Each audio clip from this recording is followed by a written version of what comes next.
Magandang tanghali mga ka-farmers. For today's video ay gagawa naman tayo ng pakainan sa ating biik ka-farmers.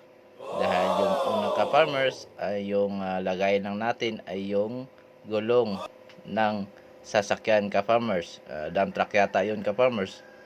Ang laki ng kain ng space ka-farmers, kaya gawa natin ng panibagong pakainan nila ka-farmers.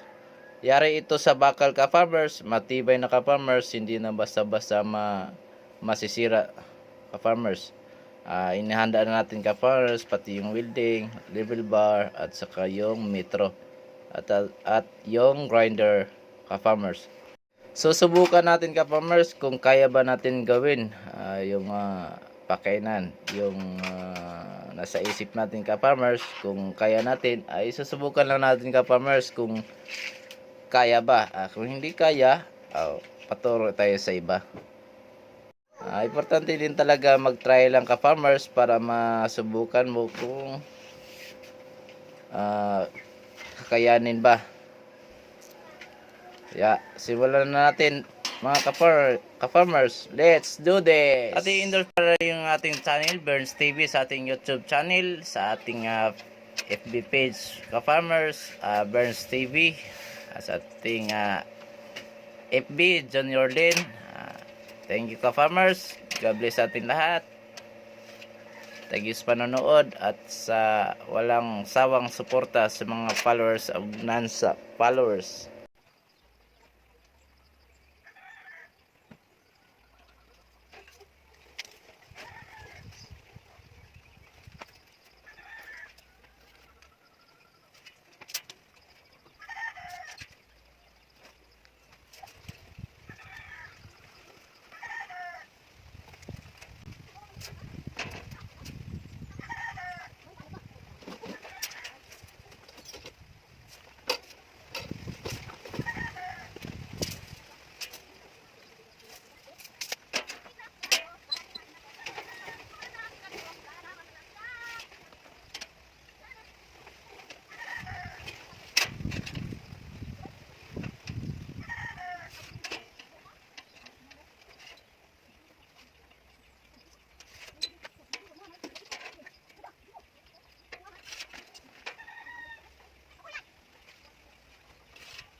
At dito na nga ka-farmers, wini-welding na natin ka-farmers. Yung pagitan pala nitong ka-farmers, yung kabilya yung kinakabit ka-farmers, pagitan nila is 6 cm lang ka-farmers. Yan, 6 cm lang. Tuloy tayo sa pag-welding ka-farmers. At thank you pala sa aking mga solid supporters dyan, mga ka-farmers, mga followers o non-followers. Salamat sa inyo, mga ka-farmers.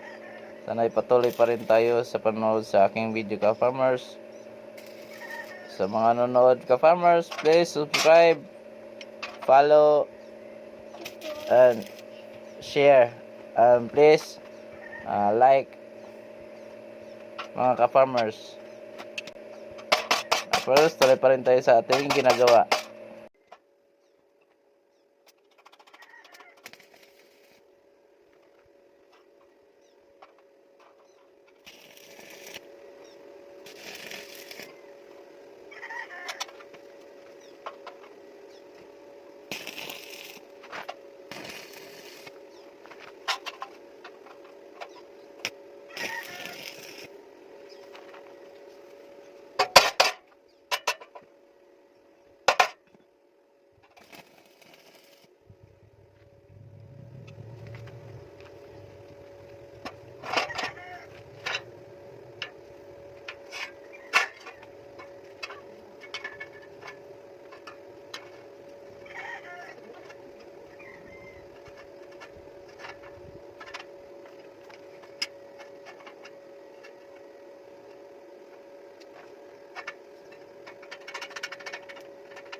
Dito na mga ka-farmers, malapit na tayo matapos, ka-farmers. Yung nasa gilid na lang yung titirahin natin, ka-farmers. At yung sa gilid, ka-farmers, is pupuwel natin, ka-farmers. Yan, tuloy lang tayo sa gawain natin, ka-farmers. Walang susuko, ka-farmers, hanggang matapos.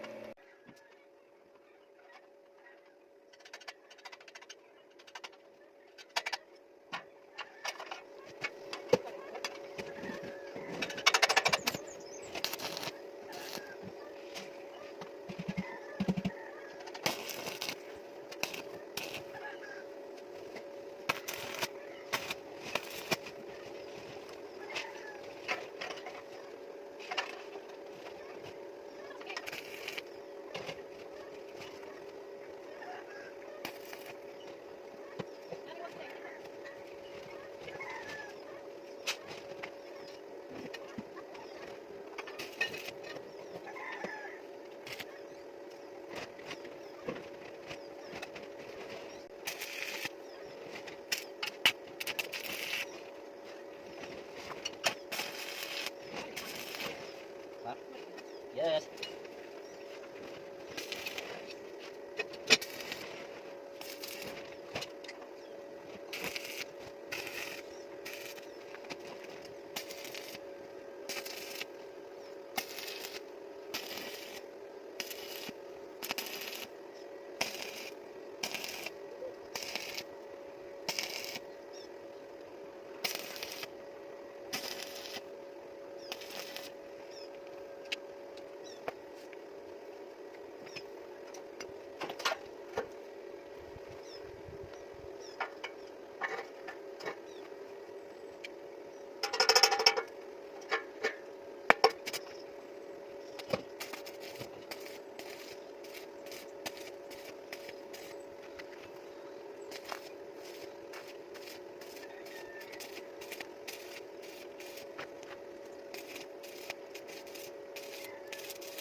At dito na mga ka-farmers, pinufull weld natin yung gilid kasi may butas yung ka-farmers. Kailangan natin i-full weld.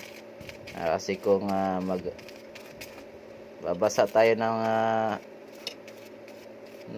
page, ay dadalay doon sa mga butas kung hindi natin i-full weld, ka-farmers.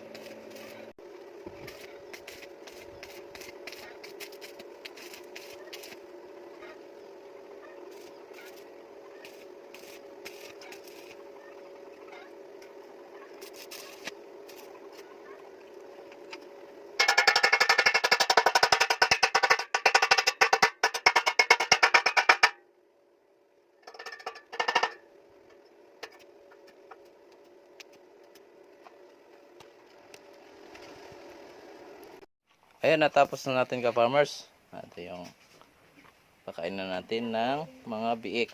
Ayan. Natapos din natin ka-farmers. Simple lang naman gumawa nito ka-farmers.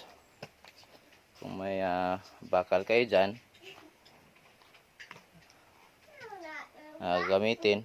Ganito lang po ka-farmers. Ayan.